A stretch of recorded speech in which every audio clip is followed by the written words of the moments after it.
Mən Behbudov Müzəffər Əşrəfoğlu 1954-cü ildə Paşalı rayonunun Gömür kəndindən adam olmuşam və orta təhsilimi də orada oxuyub bitirmişəm. 88-ə qədər də orada yaşamışam. Mənim atam da, anam da, ümumiyyətcə yoldaşım da ata-anası o kənddə yaşayıbdılar. Onlar orada rəhmətə gedibdilər. Bundan da sonra özümüz 88-ə qədər orada yaşamışıq. Bundan da sonra əvvəlcə Naxçıvanda, sonra da Bakıda Sabunçu rayonunda məskunlaşmışıq. Buna görə də belə yaşayırıq. Yoldaşımız da Gömür kənd sakini idi. Vəzifəsi orta məktəbi bitirdikdən sonra, hələ bitirməmişdən o həm də safxozda işləyirdi. Həm orta məktəbdə oxuyurdu, həm safxozda işləyirdi. O dövrdə o rayon sovetinin deputatı oldu. Sonra o vaxt Komünist Partiyasının üzvü idi. O dövrlərdə biz ailə qurduq. Sonra mən əsgərlikdə olarkən, əsgərlik 21 yaşında demək olar ki, 21 yaşında Ali Sovetin deputatı oldu. Ondan sonra yenə həmin safxozda işləyirdi. Aqrar sahəsində təhsil aldı, yarımçıq qaldı.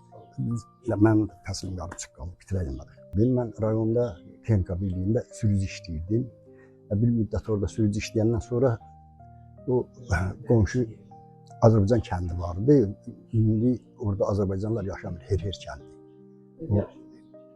Artıq ora ermənilər məskunlaşmışdı. Azərbaycanlılar 48-ci ildə hamısı köçüb getmişdi.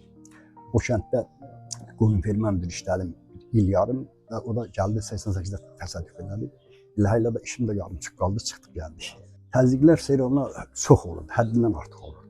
Açıq-aşkara görünürdü da, o elə problemli işlər idi ki, belə balaca uşaq da onu başa düşə bilərdi ki, bu sıxıntılar millətpərəstçilikdir, millətə görədir. Sizin kimi digər bir erməni də sürücü idi də. Yəni sizlə onun arasında necə hiss edirsiniz fərqinizi? İşimizdə heç bir fərq yox idi. İşimizdə onlar gördüyü işləri biz də görürdük. Amma fərq orada idi ki, həm bizə münasibət yaxşı deyildi, həm də əmək haqqı çox həddindən artıq fərqli idi. 3 dəfə bizdən çox maaş alırdılar. Fərq buradaydı, burada görürsən. İndi belə bürüzə verilirdi da ki, 100% ki, sənin türkçülüyün, Azərbaycançılığın 100% bilinirdi ki, burada sən ikinci dərəcəli millətsən. Mən açıq-açığına görürüm, heç hamı görür.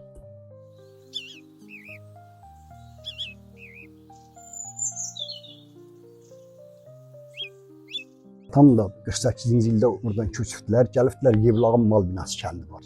Eşitmisən mal binası? Mal binasında qalıbdılar, 48, 49, 50, 51, 3 il yarım orada qalıbdılar, 51-ci ildə bir də köçüb gəlibdilər. Köçüb bir də qayıdıbdılar, geri qayıdıbdılar. Bunların da vaxtında yaşanıbdı da, indi 66 da mənim yadıma gəlir.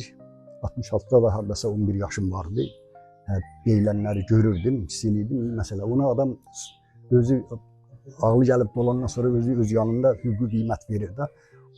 O çaxnaşmanı da, o ermənilərlə böyük bir münaqişə keçdiyim mən gözümlə gördüm. Bir də 88-də, 48-də danışıbdılar. Atam, anam danışıb, əmim danışıb, bunlar danışıbdılar, bilirəm. Siz kənddən necə çıxdınız? Biz də elə bütün kəndçilər kimi Naxçıvandan maşın çağırtdırdı, gəldi. Leşlərimizi yüklədik, Qarabağa getdik. Çıxan zaman nəsə bir təzyiq oldu? Yox, ermənilər tərəfindən yox, ancaq ki, təzyiq belə ki, təbiidir. O 100% dilini, yuvanı, yurdunu, yuvanı, evin yeşini tərcih edirsənsə, bu istər-istəməz hər hansı bir adam olsun, buna təsir edəcək. 100%.